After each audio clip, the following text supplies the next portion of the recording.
Our next lecture topic is on arrival blocks. In emergency department, pain of trauma patient is often remains undertreated due to various reasons like unstable vitals, difficult airway, compromised renal functions, and to avoid side effects of opioids. Pain will cause the sympathetic stimulation and excessive oxygen consumption. In such scenario, regional anesthesia would be a great help to reduce the use of opioids and NSAIDs. I would like to call Dr. Joyshankar Jana to elaborate this topic. I would also like to call Dr. Nasima Kanse ma'am to chair this session. She is professor and PG guide in Anesthesia Department, Krishna Institute of Medical Sciences, Karad. She is president of ISA Karad City Branch and GC member to MSc ISA. I would also like to call Dr. Sachin Kothare sir from MIRAJ. He is associate professor at Emergency Department BVDU MCH and he is state GC member.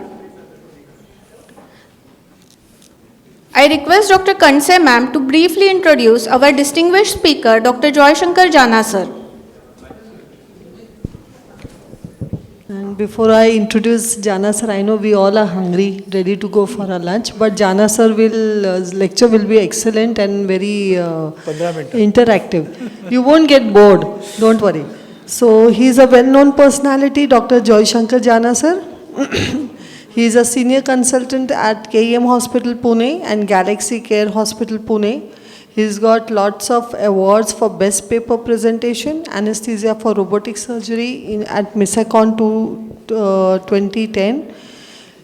He got award for best paper presentation, anesthesia for robotic surgery at ATCON 2010. He's got lot of international and national publications on his name. His area of interest is anesthesia for robotic and advanced laparoscopy surgery, anesthesia for cochlear implantation, anesthesia for kidney, liver and uterine transplantation. He was governing council member ISA National from 2016 to 2019. Also GC member ISA Maharashtra State from 2012 to 2016. He was Honorable Secretary AOA, Association of Obstetric Anesthesia, Pune City Branch. And also he was Honorable President ISP Pune City. He was the first anesthesiologist to give anesthesia for uterine transplantation in Pune. And also the same patient who had undergone uterine transplantation also underwent caesarean section, and Joyshankar Jana sir was the chief anesthesiologist for that caesarean section. So we welcome you, sir. We welcome you. Thank you, madam. Thank you, sir. Good afternoon, everybody. And let's proceed with this. Dear friends, respected chairpersons, respected teachers and colleagues in the audience. I thank the organizing team, ISA MIRAJ-SANGLI, Bharatiya Vidyapit and JMC Miraj for inviting me here. And it's really good CME which is going on. And most of the points are already covered by the previous. So I'll go a little fast and we finish the lecture within 15-20 minutes. It's a fantastic topic. This on-arrival blocks is a new concept which has started about 3-4 decades ago. And in fact, in India, it was made popular by this gentleman, a very good friend. He was my senior in our college. Pratnya was there that time, Dr. Bala Venkat. And he has made this on-arrival blocks very popular, not only in India, but all around the world. He is the president of Asia-Pacific Regional Anesthesia Academy. So this concept was made popular. So in fact, now on-arrival blocks has become very important tool in emergency trauma medicine. So any patient who is coming in the emergency trauma room, on-arrival blocks has become very popular. But when to give, how to give, when not to give, these are the things we will discuss today. So when a person has an accident, has a trauma, these points have been already covered. It directly goes from the accident site to the hospital or from a primary center where primary treatment has been given and then goes to the tertiary center. So that's where the acute trauma life support system has started. Manish has already talked about it. So I'm not going to go. These are the objectives: primary, secondary assessment, may establish management priorities, initiate primary and secondary management, and of course arrange appropriate disposal. This has also been covered, the trimodal distribution of death. I'm not going to repeat. The second peak is where we come into play, where the death can occur within few minutes to few hours. So here is the time when we really take care of the patient and can save the lives. So these are the various causes of secondary peak death. I've already elaborated, I'm not going to go. So the second peak is the so-called the golden hour, where the effective treatment during the golden hour can save the life of the patient. So this is where the basic and the advanced life support, this is also covered. So I'm not going to go ABCD approach. All these things we have been already discussed very elaborately. So primary survey has also been discussed, trauma patient assessment, treatment, and then ABCD has also been very widely and extensively discussed. Secondary survey, all these things also have been discussed. Ample, what is ample? This has also been discussed. So this is ample. If you see it, if you want to revise it again and again, third time, 1, 2, 3. So these are the various things. So main is when this is where we have to assess the patient after the primary survey and the secondary survey and the treatment. So either the visual analog scale or the numeric rating scale, you analyze, assess the pain of the patient. And usually it is severe pain is associated with any type of trauma. You can imagine if you have a boil, how much painful it is. And if you have a huge trauma or accident, you can imagine the amount of pain the patient is coming to you. So the management of severe pain is extremely important because the consequences of unrelieved pain are there. So these are the various consequences of unrelieved pain. Increased sympathetic activity, GI effect, splinting effect. So we all know this: fear and anxiety, peripheral and central sensitization of pain. And these can lead to myocardial increased consumption of oxygen, delayed recovery, nausea, vomiting, atelectasis, hypoxia, hypercarbia, impaired rehabilitation, psychological effects later on, and depression, and finally lead to chronic pain. So pain management can be given either by pharmacological methods and regional anesthesia methods and non-pharmacological methods. So this is where we are going to discuss. So in pharmacological methods, multimodal, this has also been touched by the previous, Dipti has already touched it, multimodal type of analgesia, depending upon the type of trauma and the condition of the patient, and parallelly assessing the patient for regional blocks or interfacial plane blocks. And also the non-pharmacological methods like splinting of the wound, positioning of the wound, giving cool packs of ice and this thing, and of course full attention towards the patient, empathy and kindness. So this will definitely work very well. So early initiation of anti-inflammatory regime, this is very important because of the anti-inflammatory effects, because in trauma there will be inflammation. So IV acetaminophen, paracetamol, NSAID group of drugs, diclofenac, ibuprofen, of course these are all available in IV forms, ketorolac. COX-2 inhibitors, very important because all the side effects of NSAIDs can be these things. So COX-2 inhibitors is celecoxib and etrocoxib, both are available. Use of IV opioids, very commonly done. 0.1 to 0.5 mics per kg, slow titrated doses. Ketamine, use of ketamine is started again very widely. Initially we used to not use ketamine. Again now ketamine is coming under the scheduled drugs, so getting those drugs. But ketamine gives very good analgesia dose, 0.1 to 0.3 milligram per kg, again in slow titrated doses. Very useful in patients who are in hypovolemia, hypotension. And be careful if there is a patient with increased ICP or if there is a past history of myocardial infarction or the infarct. Gabapentinoids, gabapentin and pregabalin, and of course tramadol. So what are the problems with NSAIDs? So increased risk of bleeding with if the patient has already a kidney problem along with hypotension and hypovolemia can lead to acute kidney failure. And if the patient already has a gastric or duodenal ulcer along with the stress of trauma, and if he has swallowed blood, though there can be severe stress ulcers causing bleeding and even dew perforations along with abdominal pain. So NSAIDs, so these are you have to be cautious while using this NSAID group of drugs. Limitations of opioids, respiratory depression is the first one. Not good if the patient is already hypoxic and hypercarbic, nausea, vomiting and sedation. So you can get confused whether the patient also has a head injury. So these are the limitations: vasodilatation, hypotension, itching, pruritus, and of course non-availability. Not all centers will have to get the narcotic drug like fentanyl. You have to make 3 prescriptions. Then these prescriptions will go to the pharmacy, and then they'll come. So sometimes that can be a little this thing. And of course, others are you need intensive monitoring if you're giving higher doses, opioid-induced hyperalgesia, and of course, abuse and dependence.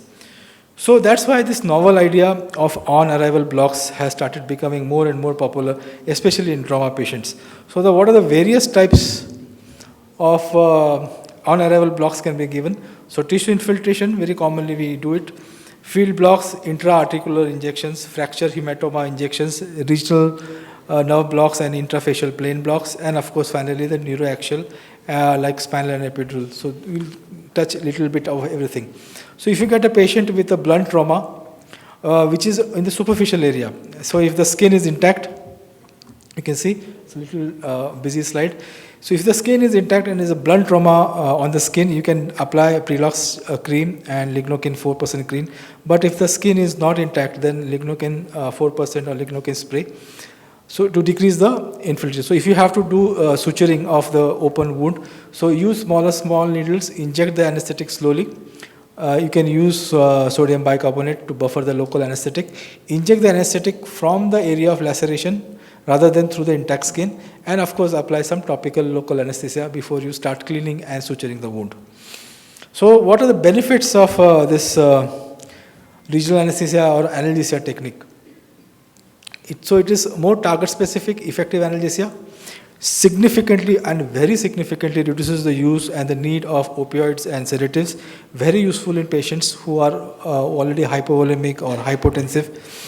Reduces the stress response. You can, after the block, you can open the dressing of the wound, you can inspect the wound, and of course even you can clean the wound, you can evaluate the injury. You can take x-rays of the fracture of the fractured bones in various positions, because once the patient is in severe pain, you cannot move the position of the extremities. So once you give the block and the pain is gone, you can move the limb in various fields and various angles and take various, so there's proper assessment of the fracture. Then you can apply the tourniquet to stop the hemorrhage if there's a limb fracture, whether it is in the leg or in the arm and there's bleeding, you can apply the tourniquet. So the tourniquet pain is gone. And most importantly, this always takes is that it improves the confidence of the patient on the hospital and the institution. You can get the relatives in. You can, after the block, patient is pain-free, you're treating the patient, and you can say this is the type of injury. So they get a direct visual impact of the patient's condition, and of course they get the full confidence on the hospital and on the treating doctors, not only by the patient but also by the relatives. So what are the mandatory requirements on patients for the practice of on-arrival blocks? All resuscitative equipment and drugs must be kept ready. So that room where you conduct your on-arrival blocks should be properly equipped with everything. And it is a must. I mean, it is practiced with all over the places in India, and of course from Ganga, where Bala told me that a senior anesthesiologist and senior surgeon must be present with the patient, or must be available in the complex when you're giving this on-arrival blocks.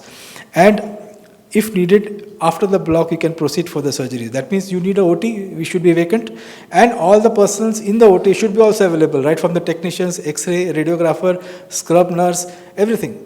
So all the drugs, emergency drugs, even implants. Suppose there is a fracture of this thing. So even the implants, so many hospitals you ask for the implants.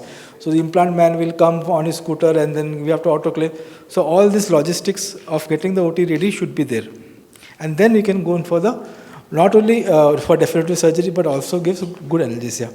So what are the various nerve blocks suitable? So you can see from the head, neck, face, upper limb, truncal and lower extremity. So the various blocks which are there.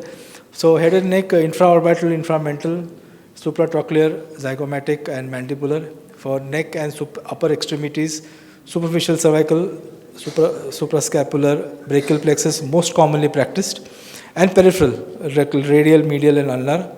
For thorax and abdomen, intercostal, paravertebral, and the most commonly which has come up now is the erector spinae block. In fact, where we had AORA, I had the pleasure of meeting Mr. Blanco, Dr. Blanco.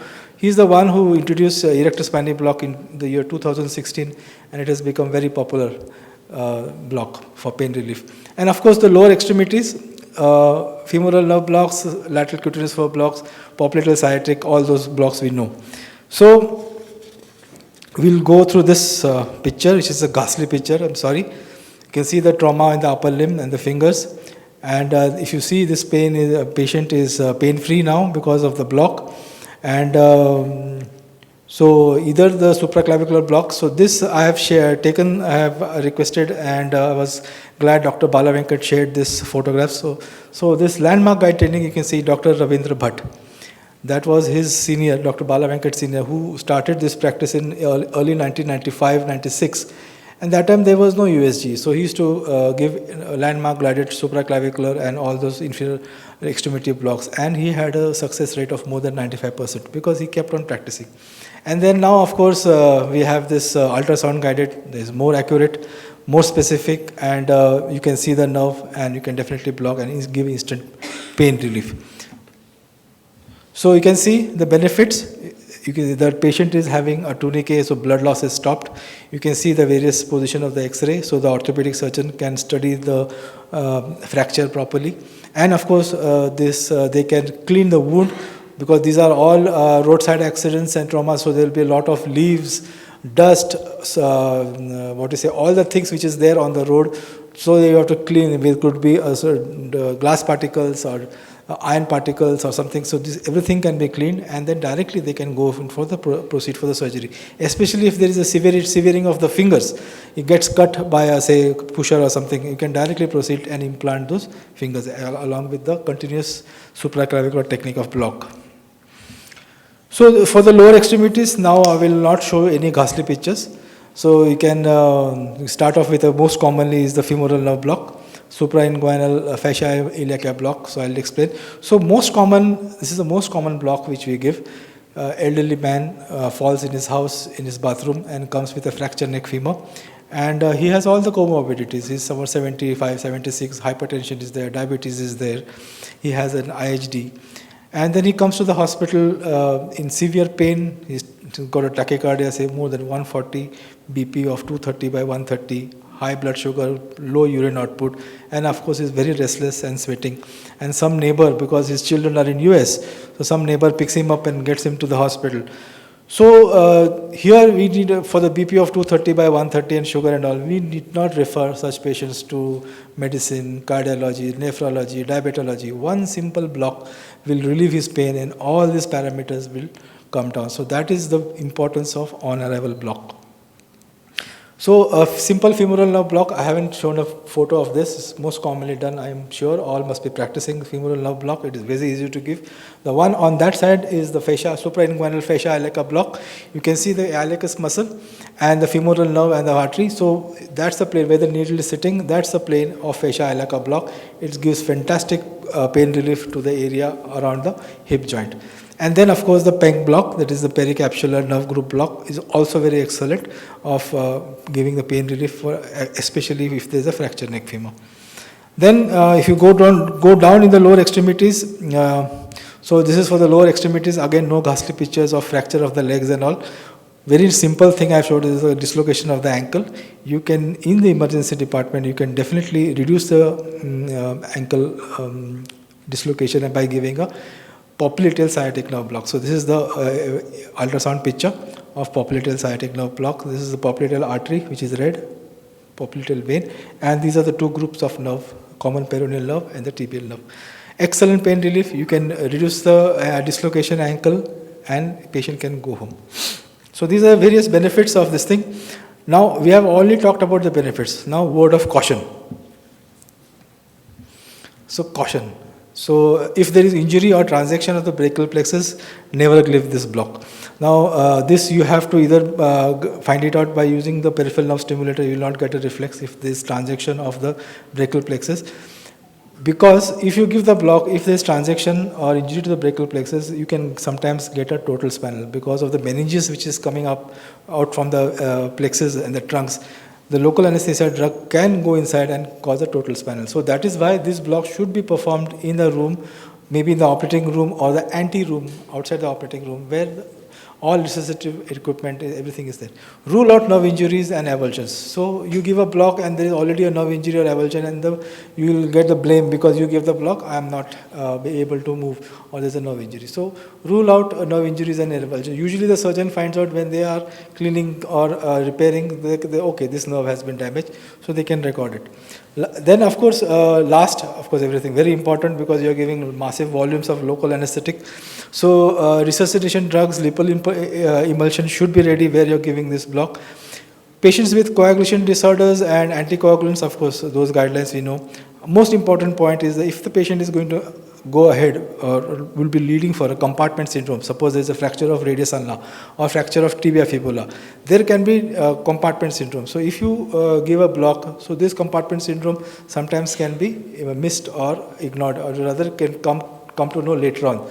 So that is more dangerous. So as far as possible, avoid. And of course, allergy to the local anesthetic drugs. Then coming to the truncal blocks, this is to thoracic injuries.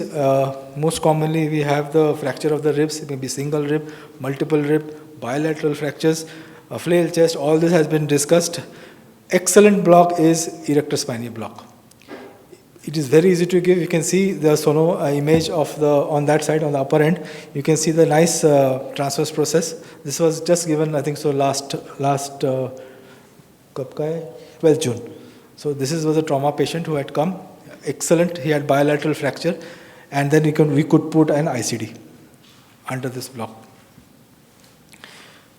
So if you see the truncal blocks, if you go to abdomen, of course, TAP block we always give, erector spinae block, rectus shield block. Always rule out internal organ injuries, rupture of liver, spleen, kidney, pancreas. Of course, that has been talked.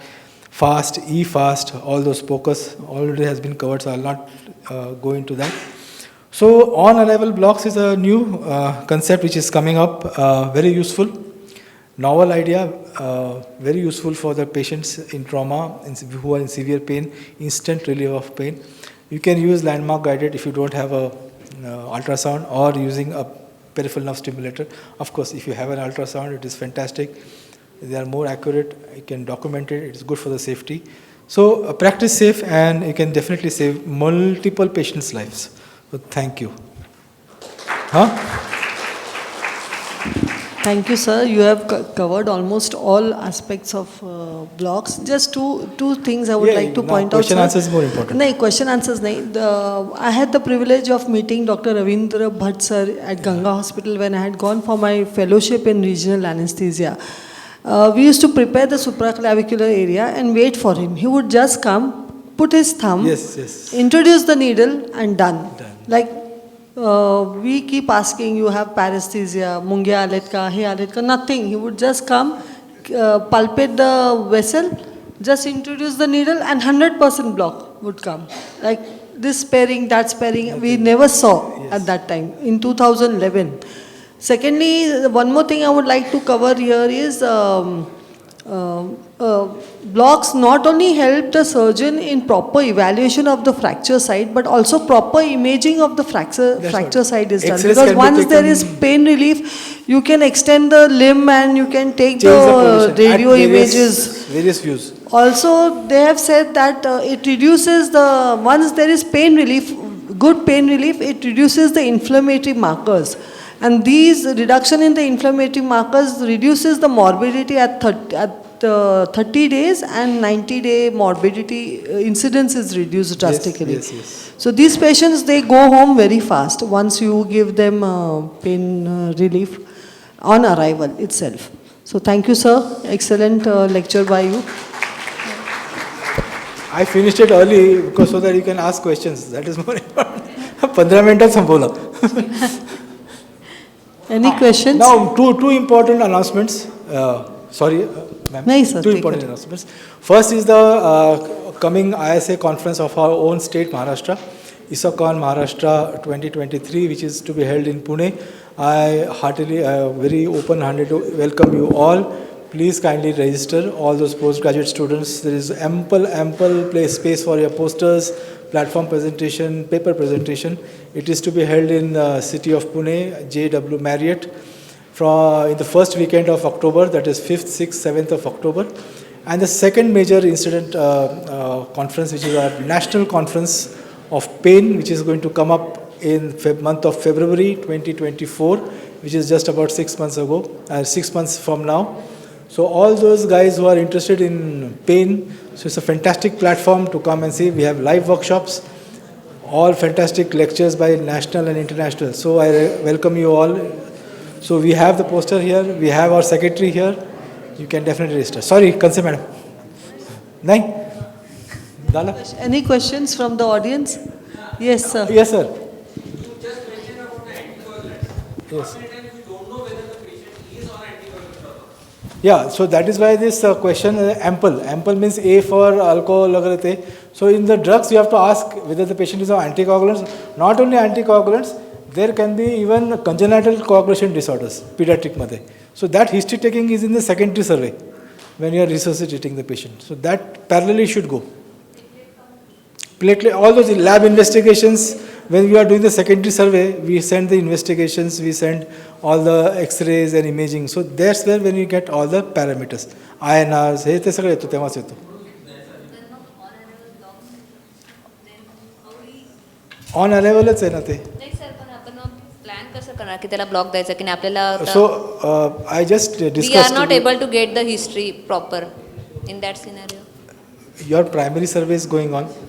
You are giving the treatment. Then you start your secondary survey. In the same time, all these are going parallelly. ऐसा नहीं कि पहला हे केलं, मग ते केलं, मग ते केलं. Then you say, I have already sent the lab. Patient is in pain. Then you can give. On the lab. Yeah. Because all the medical legal stuff comes up later on. A nerve has been damaged and you have given the block. So they will blame the block. Brachial plexus has been torn. You give the block, total spinal. So,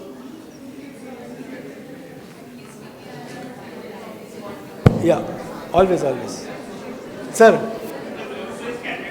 Yes, you can place it. You are going to proceed with the surgery.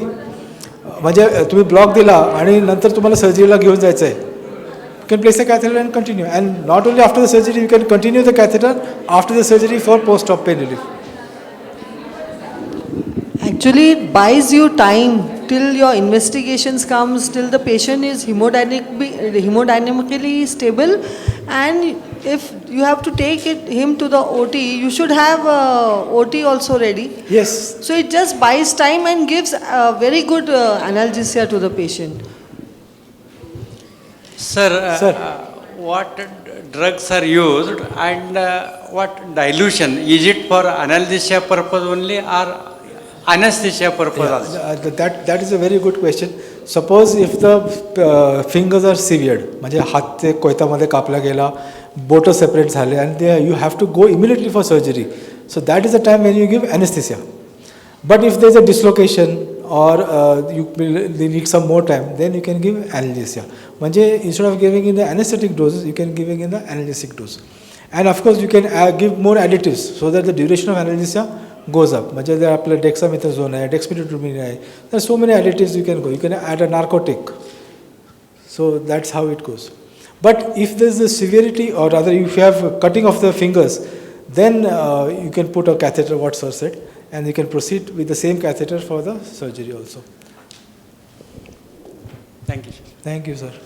I request Dr. Kanse ma'am and Dr. Kothave sir to please felicitate Dr. Jana sir. I request Dr. Jyoti Kulkarni ma'am to please come up the stage to felicitate Dr. Kanse ma'am.